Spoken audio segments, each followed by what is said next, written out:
Laki sa probinsya at hirap ng buhay si Cristel.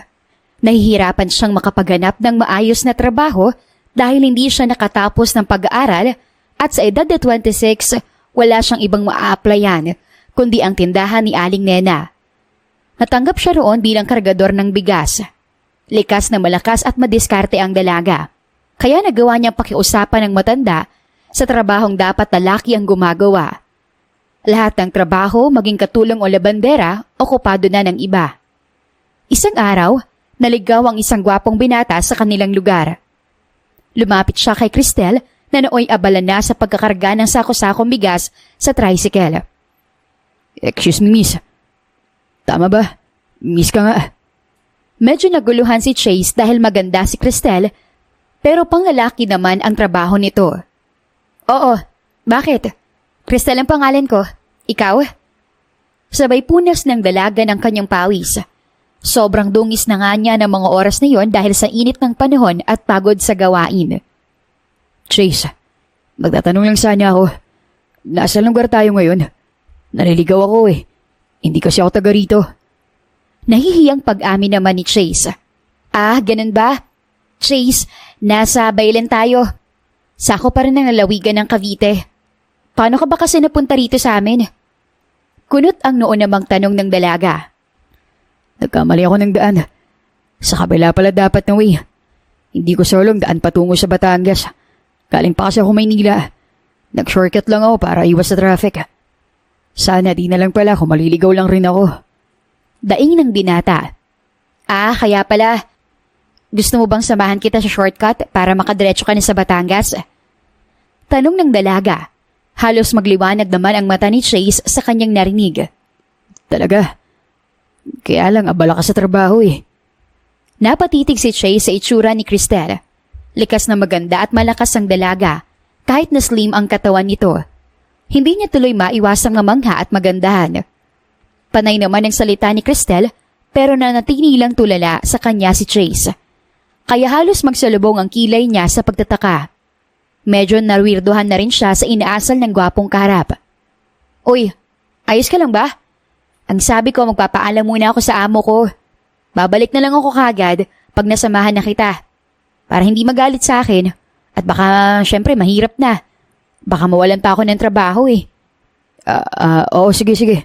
Maraming salamat ah. Tumango lang si Cristel at nagpaalam muna saglit kay Aling Nena. Sumakay siya sa kotse ni Chase at itinuro niya ang daan na dapat nitong daanan para makarating sa boundary ng Alfonso at Batangas. Makalipas ang isang oras, nakarating sila roon ng matiwasay. Sabay bumabay ng kotse ang dalawa at inabutan ni Chase si Cristel ng pera bilang kabayaran sa pagtulong nito. Para sa'yo, bilang pasasalamat sa pagtulong mo sa akin. Kung hindi ka nakita ko kanina, baka kung saan na ako napunta. Nakangiting pahayag ng binata. Umiling naman si Cristel at tinanggihan ang lalaki. Hindi na, ayos lang. Magkano lang naman ang pamasahe pabalik eh. Ang laki ng inaabot mo. Magsasalita pa sana si Chase nang may bigla na lang humablot ng pera. Muntikan na siyang saksakin ng lalaki bago ito tumakbo palayo. Mabuti na lang at nahatak ng dalaga si Chase. Tila huminto ang pag-ikot ng mundo ni Chase nang makita sa malapitan ang magandang mukha ng dalaga. Kasabay noon ang mabilis na tibok ng puso niya. Mabilis na manghinabol ni Cristel ang lalaki sa kasinipa ng malakas sa likuran. Halos masungasob na nga ito sa malamig na semento sa lakas ng sipa ng dalaga. Kawatan ka ah. Lumaban kayo ng patas at magtrabaho ng marangal. Hindi yung ganyan na naglanakaw kayo sa ibang tao. Matuto kayo magbanat ng buto. Binatukan ni Cristel ang lalaki. Sakto namang may dumaan na pulis na nakasasakyan kaya pinadala niya na iyon at nag-report. Isinama ng mga pulis ang lalaki at panay ang pakiusap nito kay Cristel. Nagawang bawiin ng babae ang pera. Sobrang lakas ng lobo. Nakakamanga. Hindi ka malang napagod o natakot. Lumapit si Chase kay Cristel at pinunasan nito ang pawis sa mukha ng dalaga. Natulala naman si Cristel sa kanya at halos mangamatis ang mukha ng babae sa kilig at sa hiya. Salamat. Ito ng pera mo. Mag-iingat ka rito sa Cavite. Marami ditong mapangsamantala eh. Tumango naman si Chase Pero imbes na tanggapin ng pera, itinikom niya ang kamay ng dalaga. Sa'yo na yan. Grabe. Hindi ako makamove on sa mala action star mong atake sa lalaki. Para tuloy gusto ko tang kunin na bodyguard. Interesado ka ba? Halos kumislap ang mga mata ng lalaki habang nakatitig sa magandang mukha ng dalaga. Sige na nga. Ang kulit mo rin pala. Bolero. At saka bodyguard. Ayos lang bang magkaposisyon ng babaeng kagaya ko na wala namang alam sa martial arts o basic combat? Takang tanong niya kay Chase. Pwede naman kitang paturuan bago kita i-hire. Alam mo kasi, gusto kong bumawi sa'yo sa pagtulong mo sa akin. Napaisip naman si Cristel roon at tinanong ang binata kung magkano ang sahod niya monthly. Magkano naman ang sahod ko monthly? 25,000 kapag naging magaling kang bodyguard. Gaya ng mga professional. 40,000. Kaya ano pang hinihintay mo? Desidido talaga si Chase na isama ang dalaga dahil bukod sa tinulungan siya nito, napahanga rin talaga siya sa katapangan nito. Nanlaki naman ang mata ni Cristel sa kanyang narinig. Hindi niya lubos sa kalain na ganoon kalaki ang sahod ng mga bodyguard. Gayong 23,000 lang pag nag-Taiwan. O sige, magpapaalam muna ako kay Aling Nena ng maayos. Nakakahiya kasi kung basta lang akong aalis eh. At saka kukuha muna ako ng gamit. Masayang saad ng dalaga. Kaya naman pinasakay siya ulit ni Chase sa kotse nito. Ha? Sasamahan mo pa ako? Nakakahiya. Para hindi ka na mamasahe. Para diretso na tayo sa Batangas. O sige na nga. Agad sumakay si Cristel sa kotse at umalis naman sila agad roon. Makalipas ang isang oras, nakarating sila sa tindahan ni Aling Nena at mabilis na nagpaalam ang dalaga. Pinayagan naman siya nito saka siya kubuha ng gamit sa bahay. Siguraduhin mo lang na hindi ka magbebenta ng tao At saka hindi ako mapapahamak sa pagsama ko sa'yo. Hindi ako mag-aalinlangan na ipakulong ka. Banta ni Cristel matapos kumuha ng mga gamit, saka ikinarga iyon sa compartment ng kotse ng binata. Natawa naman si Chase sa sinabi nito. Marangal akong tao. Hindi ako para mang biktima. Hindi gawa-gawa mga sinabi ko sa'yo. Siguraduhin mo lang. Humingi ako ng assistance sa mga pulis sa tulong ni Aling Nena. Kung sakali manggawan mo ako ng masama. Nakataas ang kilay na sabi ni Cristel. Oo naman. Masayang sumama si Cristel kay Chase papuntang Batangas matapos mag-asikaso ng mga gamit. Umalis naman sila roon at nakarating sa Batangas makalipas ng ilang oras na biyahe. Halos malula si Cristel nang makita ang napakalaking bahay ni Chase. Wow! Ang laki! Kanino to? Akin. Pasok tayo sa loob para makakain na tayo. Tumango naman si Cristel sa sumunod. Bumungad sa kanila ang eleganteng disenyo ng buong resort. Dumiretso muna sila sa magiging kwarto ng dalaga at hinayaan siyang mag-ayos ni Chase ng gamit. Bumaba ka na lang para sabay tayo kumain. Maraming salamat. Walang katumbas ang saya na nararamdaman ni Cristel ng mga oras na iyon. Matapos ayusin ang gamit, naligo siya saglit at nagpalit ng maayos na damit. Saka siya bumaba at naabutan ng binata na naghihintay sa kanyang maupo. Sabay silang kumain at hindi makapaniwala ang dalaga na makakakain siya ng ganun kasarap na mga pagkain. Kaya marami siyang kinain. Napangiti na lang si Chase. Pasensya ka na. Ngayon lang kasi ako nakakain ng ganito katinong pagkain eh. Puro dilata, tuyo at saka itlog ang kinakain ko sa araw-araw. Ayos lang. Kain ka lang. Hindi naman mapigilan ni Chase na pagmasdan ang malinis na mukha ng babae. Mas lalong gumaganda si Cristel sa paningin niya kapag malinis ito. Maganang kumain ng dalaga at hindi naman mapigilang ngumiti ni Chase habang kumakain sila dahil sa cuteness na meron ang babae. Pagkatapos kumain, napansin ni Chase ang dungi sa gilid ng labi ni Cristel kaya dumukwang siya at pinunasan iyon gamit ang kanyang hinlalaki. Napalunok si Cristel nang makita ang gwapong muka ng lalaki sa malapitan. Kasabay ng malakas na tibok ng kanyang puso, bigla siyang kinilig at namula. Ang dugis mo kumain. Salamat. Nakakahiya tuloy. Ayos lang. Tapos ka na rin mo kumain. Pahinga na muna tayo. Nakakapagod ang biyahe.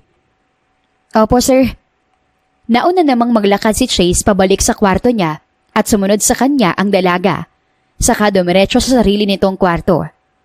Sobrang saya naman ng babae nang makahiga siya sa kama. Ngayon na yata ang simula ng masaganang buhay ko. Marahan siyang pumikit at nakatulog sa sobrang pagod. Sa kalagitnaan ng kanyang pagtulog, bigla siyang nanggising nang makaramdam na parang may tumabi sa kanya. Iminulat ng dalaga ang kanyang mga mata at nagulat nang makita si Chase na walang saplot sa kanyang harapan. "Sir, anong ginagawa mo? Bakit wala kang damit?" Halos mag-hysteria na si Cristel roon. Sobrang lakas ng kabog ng kanyang dibdib. Tinakpan niya naman ang palad ng kanyang mga mata nang alisin iyon ni Chase. Huwag mo takpan. Feel free to look at me, Cristel. Ayaw mo bang makitang maladonis kong katawan, ha? Mapang-akit na tanong ni Chase.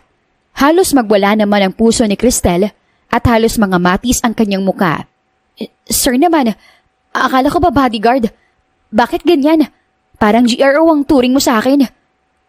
Puno ng katanungan ang isip ng dalaga nang hawakan ni Chase ang baba niya at itigan siya sa mga mata. Tila na magnet naman si Cristel roon. What if? Hindi bodyguard ang gusto kong trabahuhin mo. Ano?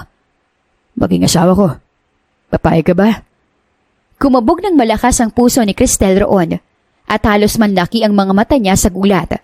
Lalo na nangahalikan na sana siya ni Chase, kaya lang bigla siyang nahulog sa kama. Ramdam ni Cristel ang matinding pananakit ng kanyang likuran sa lakas ng pagkakahulog niya sa kama. Aray! Napalingon siya sa paligid at nakitang wala naman roon si Chase. Shit! Wet dreams! Nakakahiya! Madaling araw pa lang noon, kaya sinikap makatulog ng dalaga at medyo nahirapan nga siya dahil sa pag-iisip na nangyari sa kanyang panaginip. Bandang 2:00 na nang makatulog siya ng mahimbing. Kinabukasan, maaga siyang lumabas at naabutan na lamang ang mga kasambahay sa resort. Si Sir Chase, tinuro ng mayordoma ang binata na nooy naliligo sa pool area. Nagpa siyang lumapit sa binata nang bigla siyang madulas. Mabuti na lang at nasalo siya nito sa tubig. Ayos ka lang ba, Cristel? Nagaan na lang tanong ng binata. Pagtango ng dalaga, aksidenteng nahalikan ni Chase ang kanyang noo. Kaya halos mga matis ang mukha ni Cristel roon. Sabay na nagwala ang kanilang mga puso sa sobrang kilig. Oo sir, salamat. Dali-daling bumaba si Cristel at namublob sa tubig. Nang makaahon naman siya, nagtama ang mga mata nila ng lalaki. Bakit na pala ako hinahanap? Kumain ka na ba, Cristel? Hindi pa sir, maya-maya ng konti. Nagtataka lang po ko, wala ba kayong work ngayon? At saka, kailan po ako pwede maturuan ng basic combat skills? Ako ang CEO, kaya kahit anong araw, pwede akong pumasok. At saka gusto ko muna magpahinga kahit 1 buwan. Para naman makabawi ako sa pressure at pagod na nararanasan ko araw-araw. Gusto ko mag-relax.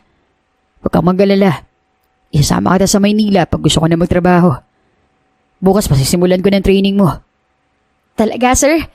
Ayun! Masayang ngumiti ang dalaga saka yumakap kay Chase. Natigilan naman si Cristel nang mapagtanto ang ginawa. Halos mamula ang mga pisngi nila roon sa sobrang kilig.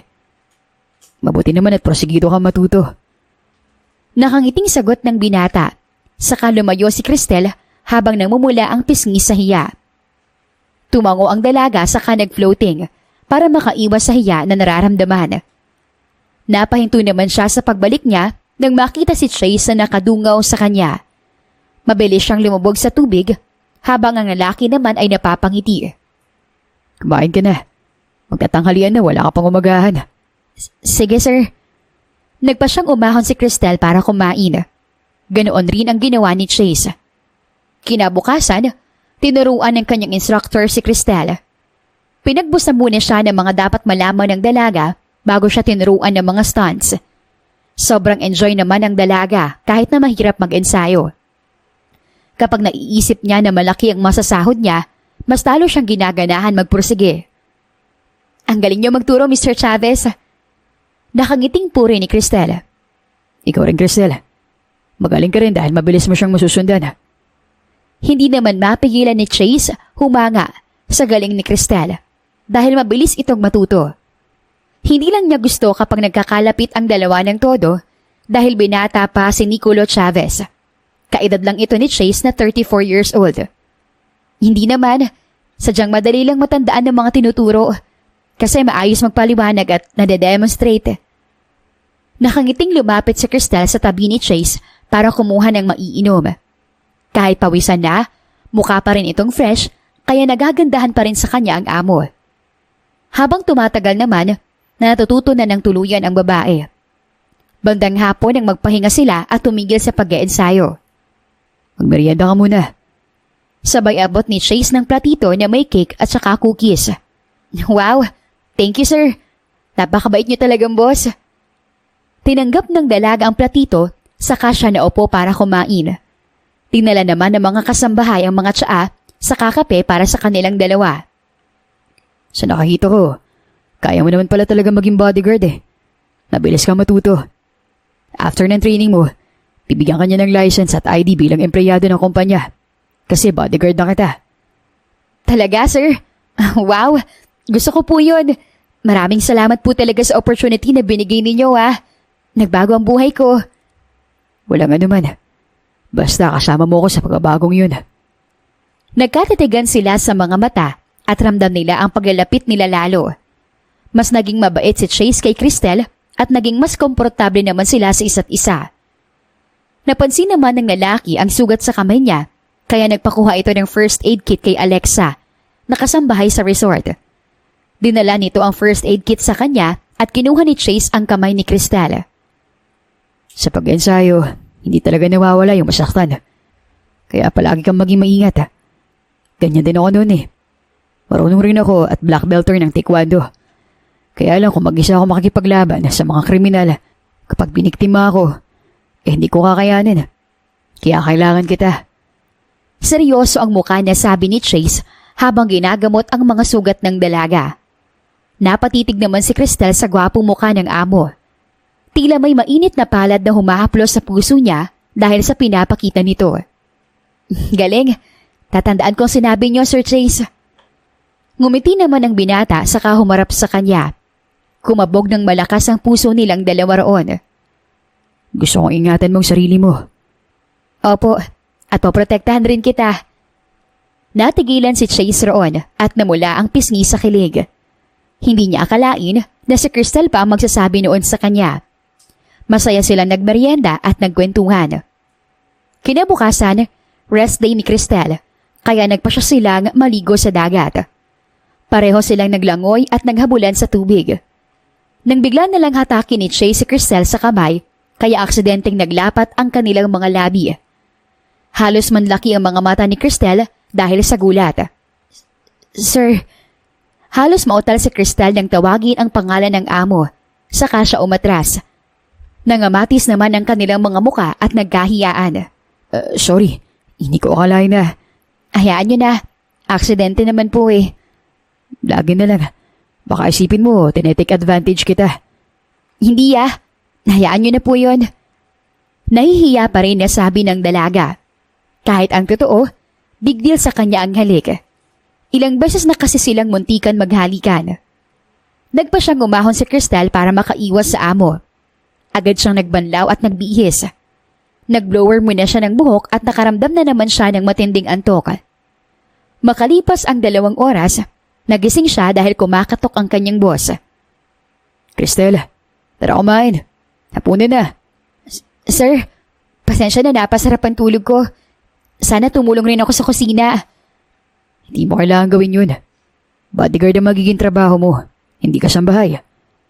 Seryoso ang mukhang tugon ni Chase. Sakto namang binuksan na ni Cristel ang pintuan at nakita niya ang gwapong mukha ng amo. Okay, tara na sir. Baka nagugutom ka na. Hinawakan naman ni Chase ang kamay ni Cristel at hinila ito pababa ng hagdan.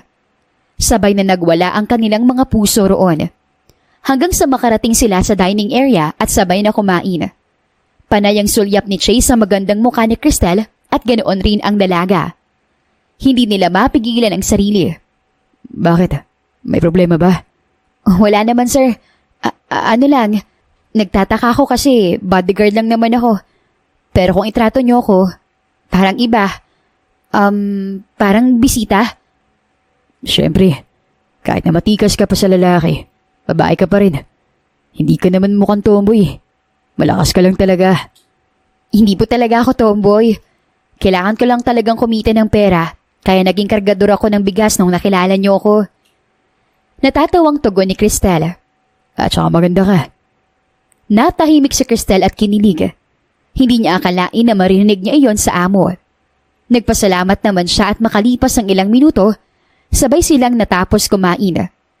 Kinabukasan ng umaga, nag-training ulit si Cristel at inabalan na naman ni Chase ang sarili sa laptop. Nag-focus naman ang babae sa training hanggang sa lumipas ang 3 buwan. Mabilis na nakuha ni Cristel lahat ng dapat niyang matutunan, pati na rin sa gunfiring at paggamit ng kahit anong armas.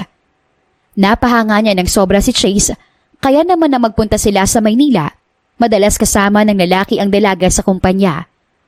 Samantala isang umaga, may nagalit na empleyado kay Chase dahil tinanggal niya sa trabaho at balak kampasin ng tubo ang nakatalikod na lalaki nang hawakan ni Cristel ang tubo at kinuha iyon. Kung inaayos mo sana ang trabaho mo, hindi kailangan matanggal sa trabaho. Ikaw ang nagnakaw sa pera na nakalaan para ipasahod sa mga empleyado. Kaya dapat ang napatalsigan ka sa trabaho. Kulong talagang abot mo dahil hindi naman piso ang kinurakot mo. 200,000. Malamig ang boses na inihampas ni Cristel sa binti ng lalaki ang tubo kaya napaluhod ito. Tinawagan niya naman agad ang istasyon ng pulis para ipadamot na si Joel. Salamat, Cristel. May mga tao talagang ayaw tumanggap ng pagkakamali eh. Sila pang may ganang magalit. Makalipas ang kalahating oras, dumating ang mga pulis at dinampot si Joel na kanina pang namimilipit sa sakit at hindi makatayo dahil sa ginawa ng dalaga. Mas lalo tuloy na astigan si Chase rito. Magkasunod silang dumiretso sa elevator at saktong pasok nila. Pinundot na ni Cristel ang last floor kung saan naroon ang office ng amo. Kaya lang, biglang nasira ang elevator at namatay ang ilaw. Biglang kinabahan si Chase dahil may phobia siya sa madilim at walang bintana. Pakiramdam niya, nasusuffocate siya. Shit, hindi ako makahinga. Mahigpit na napahawak si Chase sa kanyang dibdib dahil sa paninikip noon. Bakit sir? Anong problema? Nag-aalala namang tanong ng dalaga. May phobia ako sa dilim at sa ganito na walang bintana. Nung bata ko, may tumukot sa akin. At dinala ako sa abandonadong gusali. Ikinulong ako sa kwarto. Walang ilaw at kahit ano. Lumapit naman si Cristel at niyakap ang amo. Sa kanya kinapa ang cellphone at inilawan si Chase na nooy namumutla na at pinagpapawisan na ng malalamig. Pasensya na sir ah. Kailangan makahinga ka. Anong gagawin mo? Agad hinatak ni Cristel si Chase at sinakop ang labi ng amo. Sinalinan niya ng hangin ang bibig nito. Kaya namilog ang mga mata ni Chase. Itinulak niya si Cristel pero hindi nagpatinag ang dalaga. Patuloy niyang sinasalinan ng hangin ang amo hanggang sa kapusin siya ng hininga. Na-appreciate naman ng lalaki ang ginawang iyon ng dalaga. Kaya pinatigil niya na ito. Tama na. Ayos na ako. Hawakan mo lang ang kamay ko para maramdaman kong hindi ako nag-iisa. Medyo kumalma ang pakiramdam ni Chase ng mga oras na iyon. Sabay naman na nagwala ang kanilang mga puso sa kilig. Lalo na nang mapagtanto ang mouth-to-mouth na ginawa. Mabuti naman kung ganon. Pasensya ka na sir ah. Wala tayong inhaler o oxygen man lang. Kaya naisipan kong i-CPR ka na lang. Huwag mo sana akong sisantahin. Biro ni Cristel habang tipid ng umiti. Aminado siyang kinikilig dahil magkahawak kamay sila ng kanyang boss. Halos mga matis naman ang muka at tenga ni Chase. Ayos lang.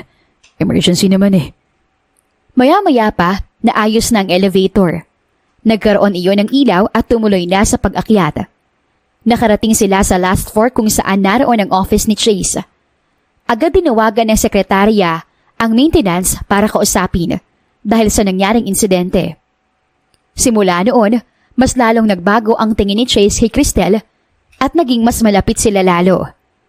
Habang tumatagal, na-appreciate na ng lalaki ang ginagawang pagprotekta at pag-aalaga ni Cristel sa kanya.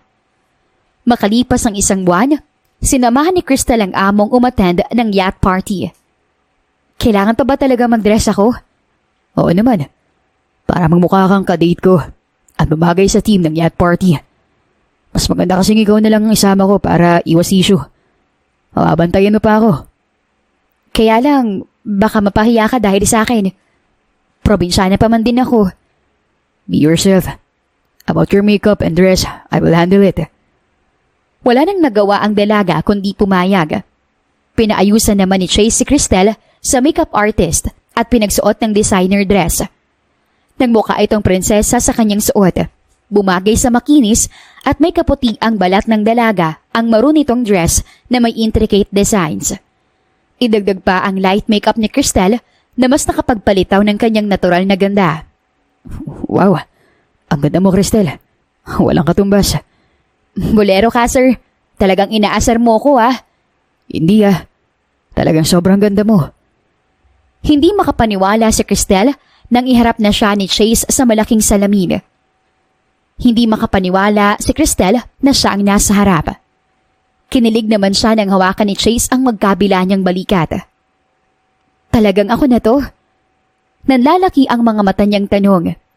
Tumango naman si Chase bilang tugon at hindi na nagtaka ang binata dahil matagal na niyang alam na maganda talaga si Cristel. Hindi mo alam na maganda ka talaga. Kasi hindi ka nag-aayos ng sarili. Kahit nung nakilala kita. Pero nakikita ko na kahit madungis ka nun, itaw pa rin ang natural mong ganda. Napangiti naman si Cristel at mas lalong kinilig. Simula nang magkakilala sila, alam niya na malakas ang hatak ng kanyang amo. Mabilis siyang kiligin rito kumpara sa mga tao sa kanilang lugar na naniligaw sa kanya. Pero kahit ganoon, hindi niya pa rin hinahayaan na mahulog ng todo. Dahil alam niyang malaki ang agwat nilang dalawa. Mayaman si Chase at mahirap lang ang dalaga. Samantala, sabay silang lumabas ng kwarto kung saan inaayusan si Cristel at sumakay ng kotse ng binata. Nakarating naman sila sa venue at sumalubong sa kanila ang maingay at masayang tugtugan sa loob ng yate. Ang daming tao, halatang mga mayayaman. Talagang mayaman. Social gathering ang pinuntahan natin eh. Wow! Nakihalubilo sila sa mga tao at nakipagkwentuhan habang nainom ng wine. Nang tumugtog ang magagandang kanta, naglahad ng kamay si Chase sa kanyang bodyguard. Napatitig naman si Cristel roon at kinikilig ng umiti nang tanggapin niya ang kamay ng amo. Ipinatong niya ang mga kamay sa balikat nito at nilagay naman ni Chase sa bewang niya ang sariling kamay.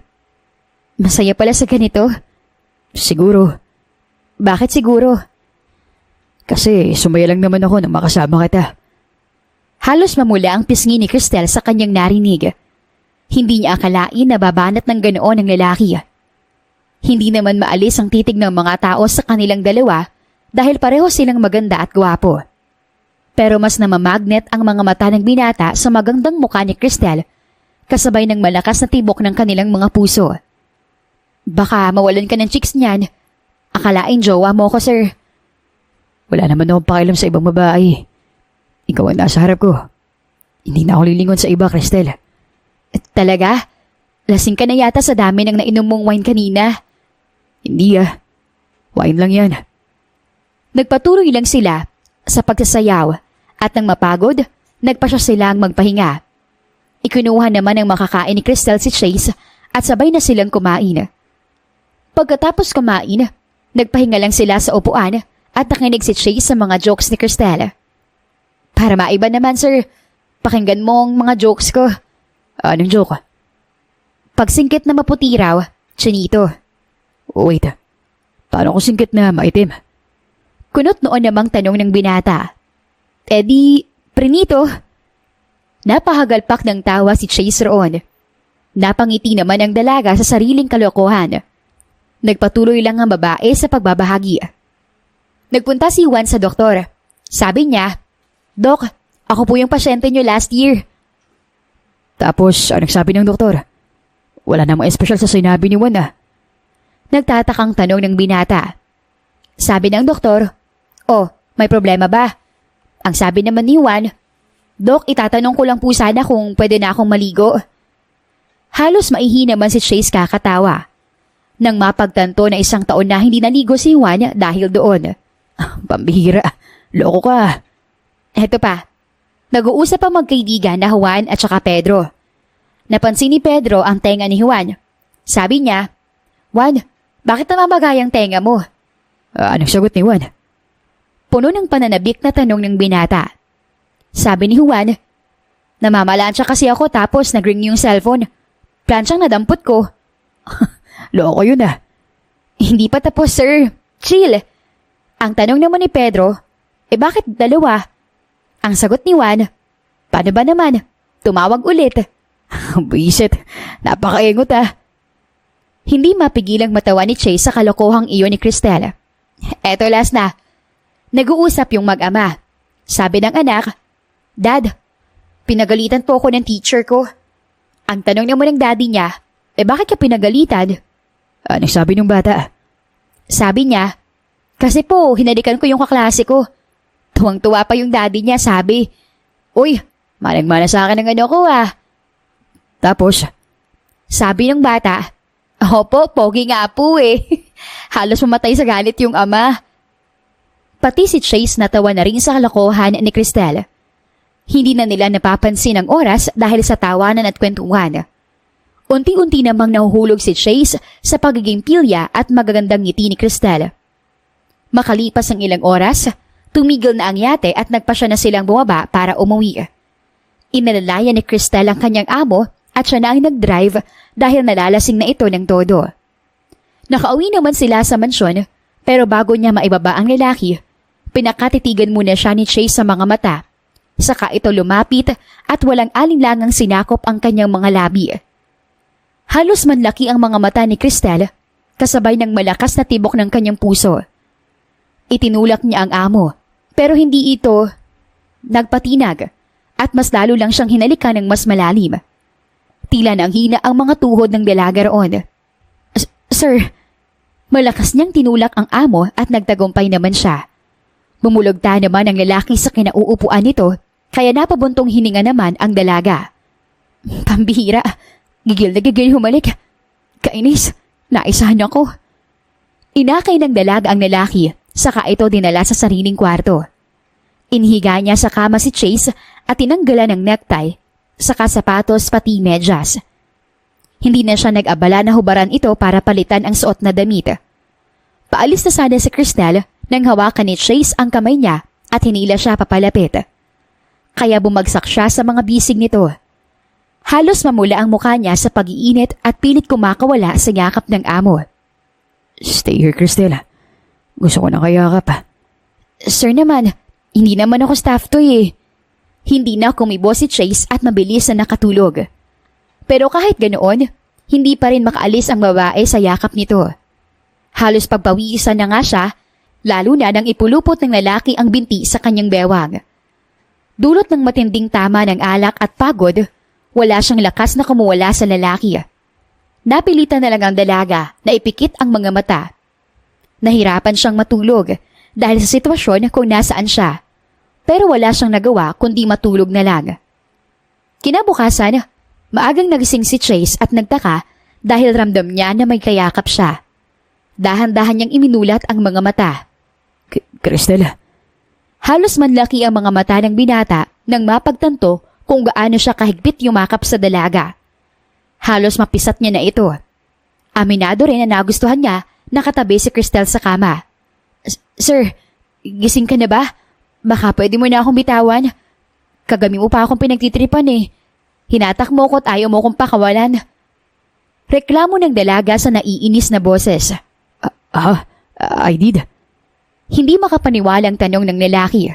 Ano pang ginawa ko? Wala. Pilit iwinawak si ni Cristel ang alaala kung paano siya hinalikan ni Chase sa kotse. Halos mga matis ang mukha ng dalaga at hindi siya makatingin sa amo. Dali-dali siyang bumangon at mabilis na umalis roon. Hindi naman mapigilang kiligin at matawa ni Chase habang pinagmamasdan ang cute na reactions ng dalaga. Pero alam niyang walang nangyari sa kanila dahil suot pa rin niya ang tuxedo niya kahapon. Samantala, para nang mababaliw si Cristel habang nagkukulong siya sa kanyang kwarto, hanggang sa naisipan niyang maligo at magbabad sa bathtub. Buwisit, hindi niya naaalala. Mabuti na lang rin. Pero bakit naiinis ako? Gusto ko bang maalala niya? Pilit kinakalimutan ni Cristel ang encounter nilang iyon ng amo. Hanggang sa matapos siya sa pagligo. Umakto siyang parang wala lang at kumain sa kusina. Hindi niya naman pwedeng iwasan ng amo dahil bodyguard siya nito. Sa mga sumunod na araw, madalas samahan ni Cristel si Chase sa kumpanya at kahit saan man ito magpunta. Isang araw, nakita siya ng amo na kausap si Lyndon, isa sa gwardya ng kumpanya na may gusto sa kanya. Nagbibiruan pa sila nang lumapit si Chase na salubong ang kilay. Let's go. Nagutom ako. Sige Lyndon, alis na kami. Sumunod ang dalaga sa kanyang amo at wala siyang kaalam-alam na selos na pala ito. Hanggang sa makarating sila sa parking lot. Sumakay sila sa kotse at si Chase ang nag-drive. Agad pinahururot nito ang kotse hanggang sa makarating sa 5-star restaurant na pinareserve niya. Nagtaka naman si Cristel kung bakit bad trip ang amo. Pero hindi na siya nagtanong dahil ayaw niyang magmukhang chismosa. Naupo sila sa table na pinareserve at dumating agad ang mga pagkain. Wow, ang sasarap! Sayang-saya ka sa kwentuhan yun ng gwardyang yun Nililigawan ka na ba? Ha? Nililigawan? Nagkakwentuhan lang kami. So, hindi pa siya umaamin na type ka niya. Salubong ang kilay na tanong ni Chase at tila inaasid siya sa sobrang selos. Umiling ang dalaga sa nagsimulang kumain. Ganoon rin ang ginawa ni Chase, kaya lang hindi talaga ito mapakali. Huwag ka na makikipag-usap pa dun Trabaho mong atupagin mo. Opo sir, pasensya na po. Mabilis silang nakatapos sa pagkain at binayaran na ni Chase ang bill nila bago sila umalis roon. Isinama niya si Cristel sa golf club kung saan siya madalas maglibang. Gusto niyang bumawi sa dalaga at mapalapit palalo. Dahil natitrigger siya sa kapwa niya lalaki na baka maunahan kay Cristel, nagpa siya na siyang umamin rito. Wow, ang ganda! Halos manlaki naman ang mga mata ng dalaga nang makita ang malawak na field. Tinuruan siya ni Chase tumira at mabilis naman siyang natuto. Kinikilig rin siya sa paraan nito ng paghawak sa kanyang kamay habang nasa likuran. Naaamoy ni Cristel ang mabango nitong pabango at mentol na hininga. Cristel, wala ka ba nagugustuhan ngayon? You mean tao, sir? Pambihira. Syempre tao. Alangan namang hayop. Ikaw talaga. Che, secret. Bakit ikaw, sir? Meron? Ibig sabihin, meron. Sino? Yung Lyndon na yun? Halos sumama na naman ang timpla ng mood ni Chase roon. Pero umiling ang dalaga kaya nakahinga siya ng maluwag. Talaga? Oo, meron. Sino? Ikaw. Tila tumigil ang pag-ikot ng mundo ni Cristel sa kanyang narinig. Ramdam niya ang malakas na kabog ng kanyang dibdib sa kaba at kilig. Hindi niya lubos sa kalain na sasabihin iyon sa kanya ni Chase. Ako? Oo, ikaw. Unang kita ko pa lang sa'yo, naakit na ako. Tipong na magnet na yung mga mata ko kakatitig sa'yo, Cristel. Kakaibang ganda mong taglay. Hindi ka nakakasawang titigan. Mabait ka rin at masayang kasama. Yung boredom ko sa bahay at sa buhay at pagiging incomplete. Nawala. Kasi binuo mo ko. Nagawa mong bigyan ng kulay ang madilim kong mundo. Buong katapatan na sabi ni Chase. Kahit mahirap lang ako? Kahit mahirap ka lang. Wala akong pakialam sa estado ng pamumuhay mo. Basta, ang alam ko lang, gustong gusto kita. Habang tumatagal, mas lalo ako naiilaw sa'yo.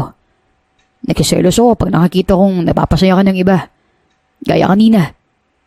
Natatakot ako na baka maunahan ako Buong pagmamahal na umamin si Chase kay Cristel. Halos magwala naman ang puso ng dalaga. Bakit ngayon ka lang umamin? Dahil hindi ko kaya makita ka. Nakasama ng iba. Gusto ko, akin ka lang. Gusto ko, ako lang nakakapagpasaya sa'yo. Kaya Cristel, tatanungin kita. Pwede ba ako manligaw? Pwede ba kitang i-pursue? Kabado ang muka na tanong ni Chase. Iyon ang unang beses na nakaramdam siya ng takot at kaba. Sigurado ka bang niligawan mo ko? Hindi makapaniwala ang tanong ng dalaga. Halos manlaki ang mga mata niya roon. Marahan namang tumango ang kanyang boss at napaisip siya sa magiging pasya. Pangako, hindi kita lulukohin o ipagpapalit. Hindi kita sasaktan. O sige, pumapayag akong ligawan mo. Nakangiti ang mukha na tugon ng dalaga. Mabilis naman siyang niyakap ni Chase at hinalikan sa noo. Kasabay ng malakas sa tibok ng kanilang mga puso. Yes, gagawin kong lahat para sa'yo. Kahit pa maging tayo. Napangiti naman si Cristel sa sinabi ng kanyang boss. Ramdam niya ang senseridad sa boses at kilos nito. Nagpasya naman silang bumalik sa kumpanya at umattend ng meeting ang lalaki. Simula noon, madalas na silang magala ni Chase para mag-date. Binibilhan na rin siya nito ng mga branded na gamit at damit. Hindi rin nawawala ang pagiging malambing at maasikaso ng lalaki sa kanya. Tila baligtad na nga ang pagtrato nila sa isa't isa. Aminado naman si Cristel na labis na kinikilig sa mga effort at pangaharana ng gwapong amo. Makalipas ng 3 buwan, sinagot na niya ang lalaki dahil kilala niya na naman ito at may gusto rin talaga siya kay Chase. Oo, sinasagot na kita. Wow! Masayang niyakap ng lalaki ang babae, saka sinakop ang labi nito para gawaran ng mainit na halik. Habang tumatagal, mas lalo nilang nararamdaman ang init ng pagmamahal sa isa't isa. Sinurpresa ni Chase si Cristel ng gabing iyon habang may dala siyang birthday cake at mga regalo. Naghanda rin siya ng magandang venue. Sakto namang balak na talaga siyang sagutin ng dalaga. Walang paglagyan ng saya sa kanilang mga puso noon. Napahawak naman si Cristel sa batok ng kanyang nobyo at tinugunan ng parehong intensidad ang halik. Hindi ko sasayangin ang binigay mong tiyan sa akin. Alam ko rin na mapagkakatiwalaan kita pagdating sa bagay na yan. Hindi kita kailanman bibiguin. Dapat lang, kasi sayang ako. Biro ni Cristel na kinatawa na naman ni Chase. Naging sila at pinatunayan nila na karapat-dapat sila para sa isa't isa. Nagpasya naman si Chase sa dalhin si Cristel sa kanilang ancestral house sa Dumaguete. Sumakay sila sa barko dahil iyon ang request ng dalaga. Pinagbigyan naman ito ng lalaki. Nang gabing iyon, naglayag ang barkong sinasakyan nila patungo sa Dumaguete. Magkayakap na nagbasid ang magkasintahan sa tabi ng railings at pinagmasdan ng kanilang dinadaanan na tanging agos lang at alon ang kanilang nakikita. Hindi ba sila magagalit sa akin? Baka isipin nila, pera lang ang habol ko sa'yo. Hindi ako ganun ah. Alam ko rin na hindi mo ko iiwan para lang sa pera. Talagang hindi. Kahit anong hirap ng buhay, hindi ako bababa sa level ng iba. Tunay ang nararamdaman ko para sa'yo. Hindi lang dahil mayaman ko o tagapagmana ka. Talaga lang ah. Oo, kailangan ko ng pera. Pero hindi ibig sabihin na gagamitin kita para magkaroon ng mabilisang pera. Kaya kong pagsumikapan at paghirapan yun. Hindi naman ako maluho at mas lalong hindi ako mukhang pera sa paraang masasaktan kita. Hindi mapigilang mapangiti ni Chase sa sobrang kilig nang marinig ang sinabing iyon ng kanyang nobya. Ibang-iba si Cristel sa mga babaeng nakilala niya. Niyakag niya ang babae pabalik sa kanilang kwarto at doon ikinulong ni Chase sa kanyang bisig ang babae. Sa kanya sinakop ang labi ni Cristel. Take your reward. Okay. Matamis na ngumiti si Cristel roon. Saka tinugunan ang hayok na halik ng nobyo. Ramdam nila ang matinding pagmamahal sa isa't isa. Naglaban ang kanilang mga labi at dila at unti-unting inalis ang kanilang mga suot.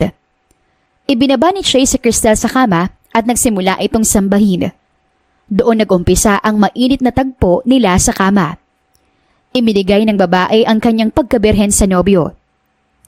Mas lalo namang natuwa si Chase dahil siya ang nakauna sa babaeng pinili niyang mahalin. Ilang beses may nangyari sa kanila hanggang sa makarating sila sa Dumaguete.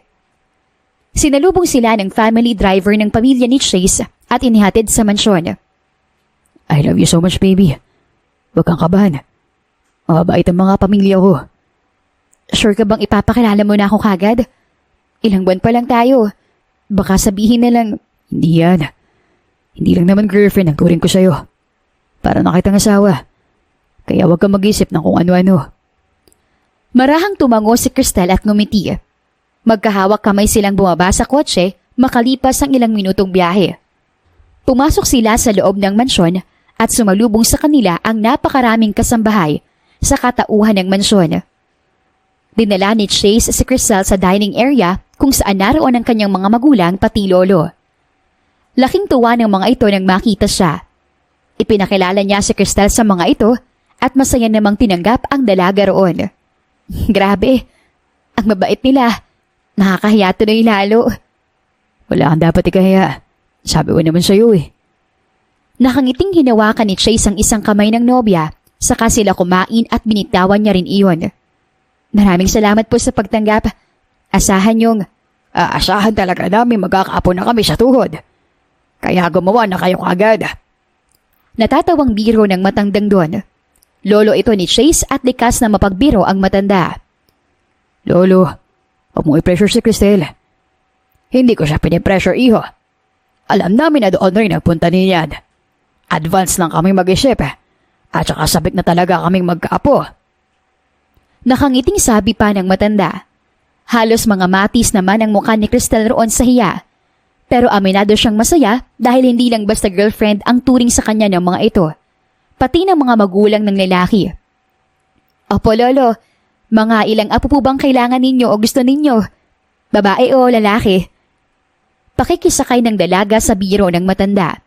Kaya mas lalong natuwa sa kanya ang mga kamag-anak ni Chase. Nakaramdam naman ng hiya si Chase kaya halos namula ang tenga nito. Kahit 12 pag hindi kayang 6. Kapag hindi pa rin, kahit 2 hanggang 4. Mabilis na sagot ng matanda habang tumatawa. Baka sa kulubot nitong muka ang labis na kaligayahan. Ganyan dapat. Open-minded. Basta bigyan mo kami ng apo at hindi ka namin pababayaan. Magmahalan lang kayo ni Chase. Opo lolo, ako pong bahala. Nagtawanan naman sila pagkatapos mag-usap. Napangiti na lang rin si Chase roon. Masaya ang magkasintahan dahil naging magaan ang kanilang usapan. Pagkatapos kumain, nagsama sa iisang kwarto sina Chase at Cristel para makapagpahinga. Daman nila ang matinding pagod kaya maaga silang nakatulog. Kinabukasan ng umaga, naging abala sila sa paglilibot sa Dumaguete. Dinala ng binata ang dalaga sa mga lugar na madalas niyang puntahan simula pagkabata. Pakiramdam ko tuloy, kasama mo ako sa childhood mo. Yun naman talagang gusto ko maramdaman mo eh. Sabay yakap ni Chase sa nobya, sa kahalik nito sa noo ng dalaga. Ang sarap mo magmahal, Chase. Siyempre, masarap ka kasing mahalin eh. Muli silang nagharap at saka nagpasyang halikan ng isa't isa. Nasa tabing dagat sila ng mga oras na iyon at talagang pinararamdam ang nag-uumapaw nilang pagmamahalan. Masayang masaya sila pareho habang naglalakad sa buhanginan. Sobrang saya ko rin lang talaga na nakilala kita. Mas lalo na ako. Ikaw ang nagbigay pag-asa sa akin. Kaya wag kang mawawala ah. Talagang hindi. Nagpasya silang maligo sa dagat at nag-enjoy naman sila ng sobra. Namulot rin sila ng seashells at starfish. Naging masweet sila sa isa't isa at habang tumatagal, mas lalong lumalalim ang kanilang pagmamahalan. Nagtagal sila sa Dumaguete ng 2 linggo bago sila bumalik sa Maynila. Mas naging close ang dalawa nang magbonding sila roon kasama ng pamilya ng lalaki. Pakiramdam ni Cristel may bago siyang pamilya dahil iyon ang naramdaman niya habang kasama sila. Isang gabi, nagpa siyang mag-bar sina Chase at Cristel kasama ng mga empleyado ng kumpanya. Masaya silang nag-inuman roon. May babaeng GRO na gusto sanang landiin si Chase nang agad naupo si Cristel sa kandungan ng lalaki. She's mine. Back off! Pagalit niyang sigaw sa babae. Talagang kumukulo ang dugo niya sa lagkit ng tingin nito sa boyfriend niya. Natuwa naman si Chase sa kanyang naging reactions. Talagang tinakot mo yung babae ah. Ang cool naman ng girlfriend ko. Masayang pahayag ni Chase. Saka pinanggigilan ang matangos na ilong ni Cristel. Sinimangutan siya ng dalaga saka mariing hinalikan sa labi. Sa akin ka lang eh. Territorial na sabi ni Cristel. Kaya naman kinilig lalo si Chase. Gusto niya sa isang babae ang selosa sa paraang hindi nakakasakal. Sa'yo lang naman talaga ako. Talaga? Nakangiting tanong ng dalaga. Tumango si Chase at ginawaran siya ng mabilis na halik. Kinilig lalo naman si Cristel roon at inaya ang binatang magsayaw sa dance floor. Todo giling si Cristel kay Chase, kaya naman nag-init na naman ang lalaki sa kanya. Inaakit mo ba ako?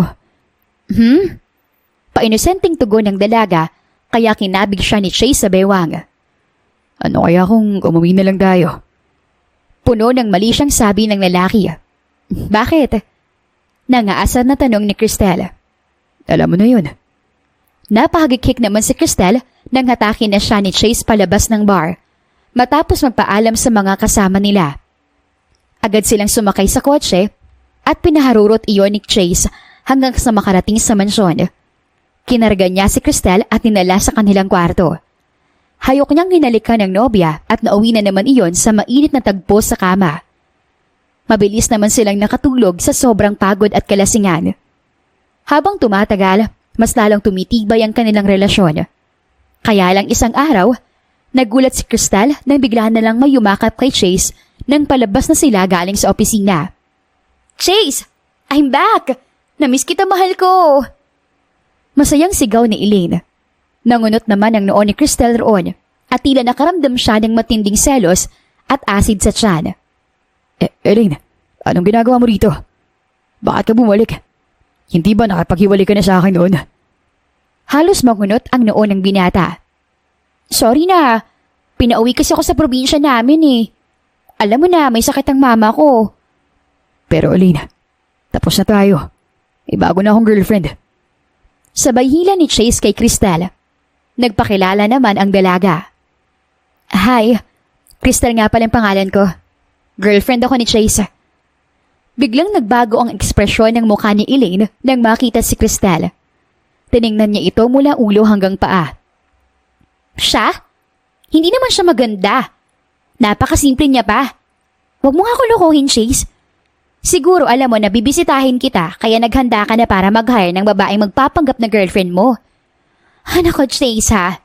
Gasgas na yan. Alam kong mahal na mahal mo ko. At sa 4 na taon nating magkasintahan, naging loyal ka nga sa akin eh. Sabay yakap ni Elaine kay Chase. Hinila naman siya palayo ni Cristel. Ano ba? Huwag mo nga akong hawakan. Noong lang yun, Elaine. Wala na tayo. Naka-move on na ako. Huwag mo nga akong lokohin. 1 taon kang nawala. Chase naman, may reason naman kaya ako umalis eh. Magdadalawang taon na tayong wala.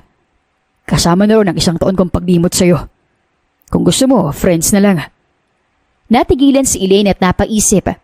Alam niyang malabo niyang mabawi si Chase kung magpipilit siya. Kaya pansamantala muna siyang pumayag.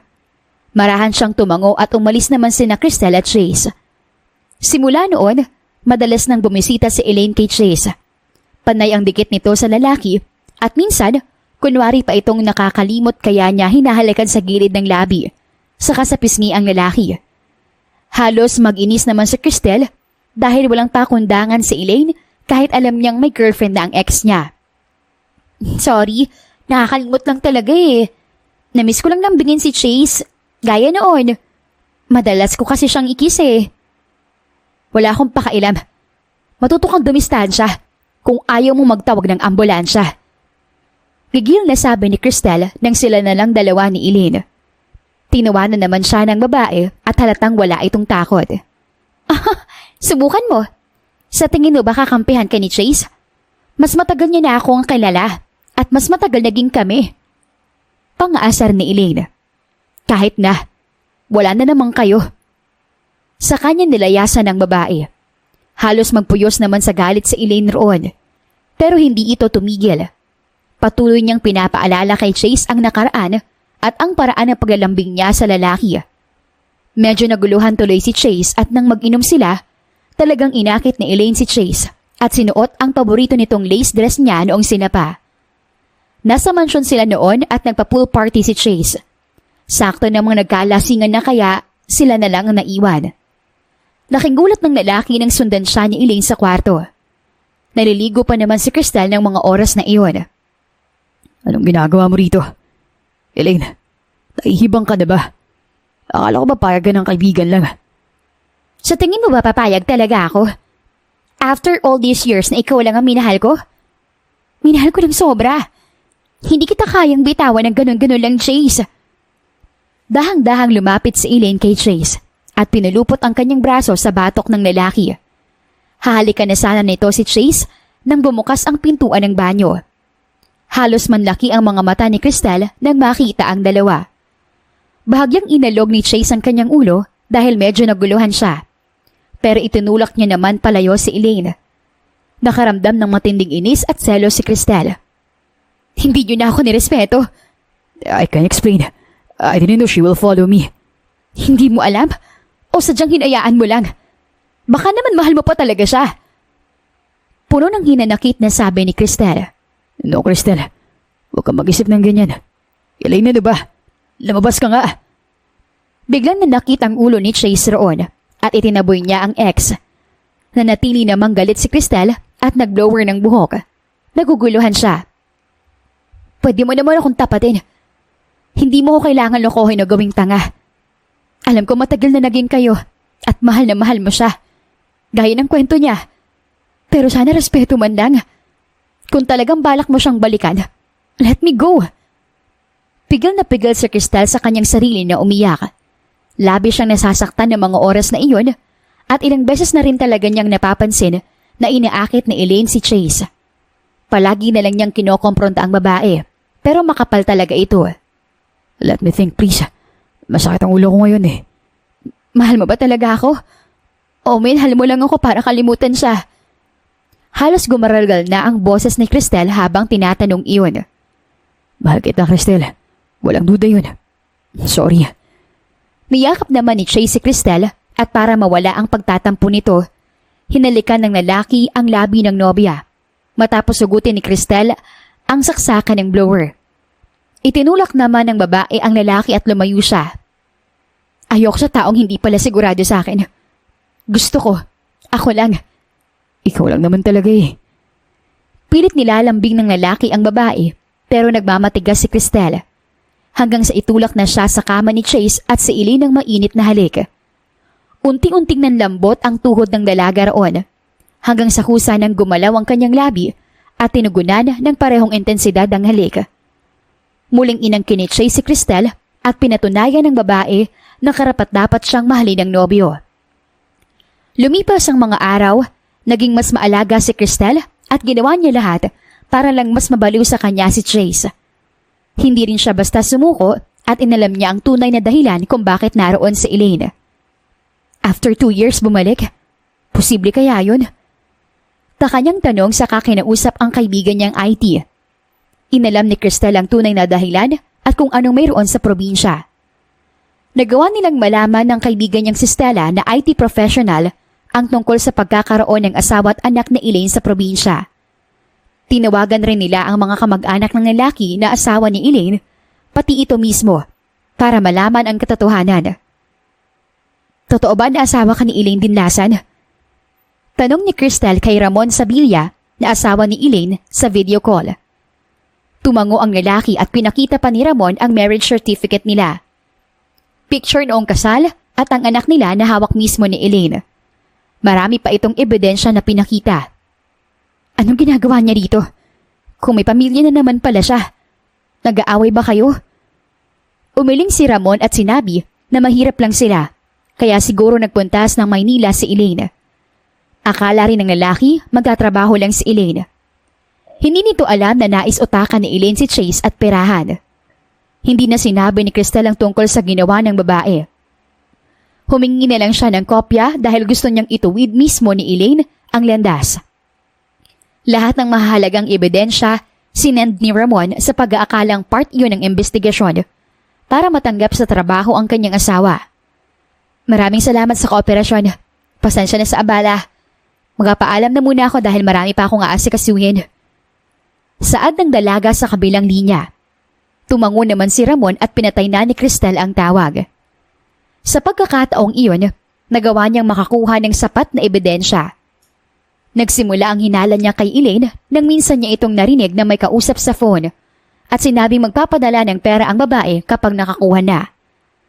Napaisip siya kung sino ang kausap nito at napagtanto na pamilyar ang boses ni Ramon.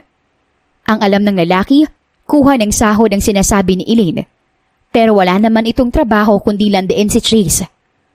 Bandang hapon ng araw na iyon, pinuntahan ni Cristel si Chase sa opisina at muntikan na naman niyang halikan ni Elaine ang boyfriend niya kaya napigtas na ang pasensya ni Cristel. Talagang nandito ka na naman Ayaw mong tantanan ng boyfriend ko. Impacta ka. Galit na sinabunutan ni Cristel si Elaine. Nanlaban naman si Elaine pero wala siyang nagawa nang sunod-sunod ang naging pagsampal ni Cristel sa kanya sa lakas nito. Aray! Bitiwan mo ako! Chase! Help! Halos malukot ang mukha ni Elaine sa kakadaing. Ilang beses kong pinalagpas ang pagiging lapastangan at higad mo. Wala kang kahihiyan Sa ganitong paraan mo pa talaga gustong kumita ng pera? Nakakarumi ka. Naghihintay ang asawa at anak mo sa probinsya. Akala nila matino ang trabaho mo rito kaya ka lumawas ng Maynila. Tapos ganito lang ang gagawin mo? Gigil na sinampal ni Cristel sa Elaine nang awatin na sila ni Chase. Enough. Anong ibig sabihin mo, baby? Tanong ni Chase kay Cristel. Pinakita naman ni Cristel ang ebidensya na may anak at asawa si Elaine sa probinsya. Nakausap ko sa video call ang asawa niyang si Ramon. Abri naman ang pangalan ng anak nila. Pati mga kamag-anak ng lalaki sinabing asawa nga ni Elaine si Ramon. Ayan ang katibayan na nagpakasal sila at ang magaling mong ex. Napipikon na paliwanag ni Cristel. Tumigil ka! Galit na sinugod ni Elaine si Cristel sa takot na mabuking siya ng tuluyan. Pero itunulak lang siya ng malakas ni Cristel saka siya tumawag ng security. Dumating si Nalyn doon para hawakan si Elaine. Natigilan naman si Chase at napagtanto na hindi na dapat talaga niya pinapagbigyan o kinakaibigan ng ex bilang respeto rin sa kasintahan niya. Masyado siya naging mabait at hinayaan si Elaine na gawin ang mga gusto.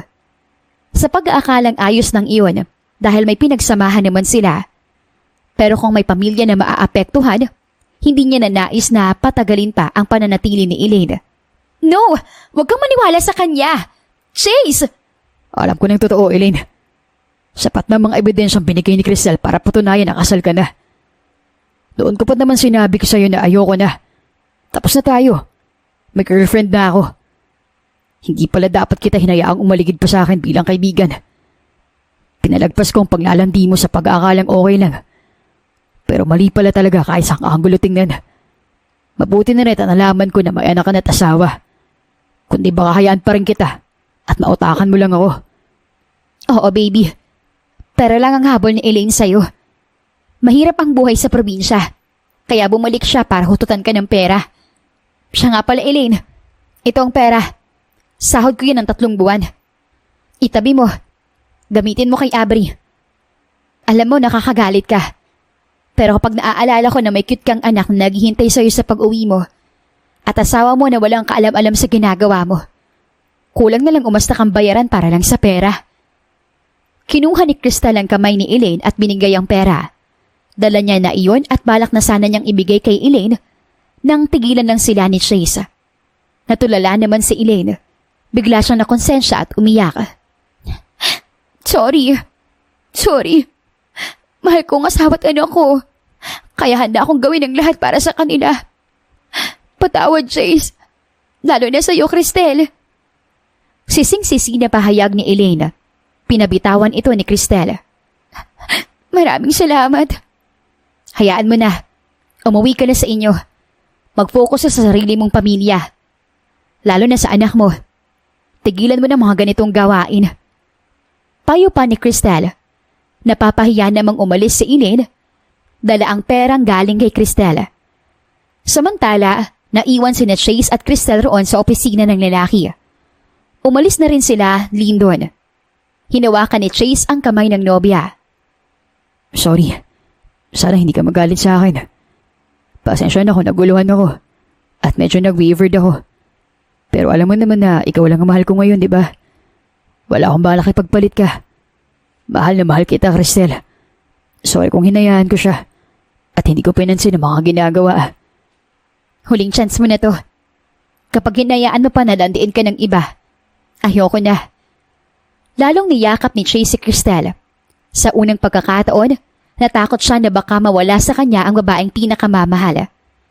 Ramdam ni Chase ang pananamig at ang pag-akyat ng acid sa kanyang puso. Sorry talaga. Hindi ko hayaang mangyari yun. Pasensya ka na.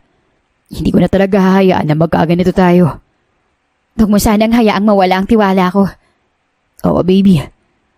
Hinarap ni Chase sa kanya si Cristel at siniil ito ng mainit na halik. Tinugunan naman ng babae ang halik ng nobyo. Lumipas ang mga araw na bumawi si Chase kay Cristel. Pinatunayan niya na sobrang niyang mahal ang babae. Madalas niyang asikasuhin at sorpresahin si Cristel.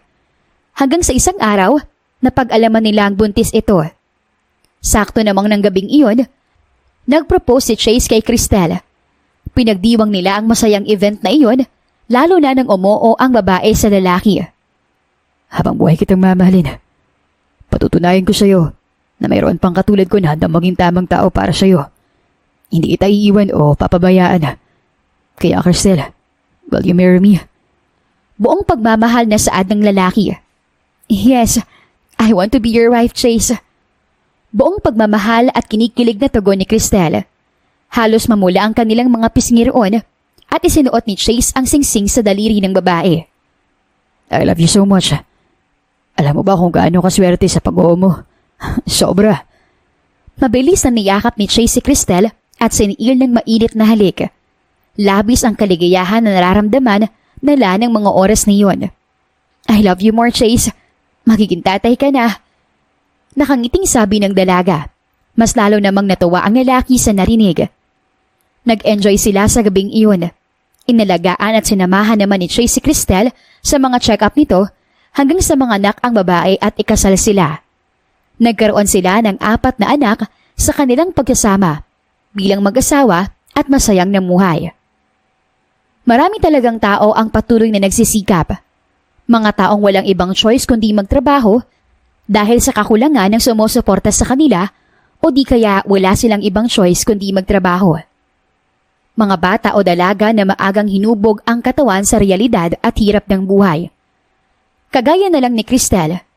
Lumaki siya sa hirap at wala na siyang magulang na tutulong sa kanya.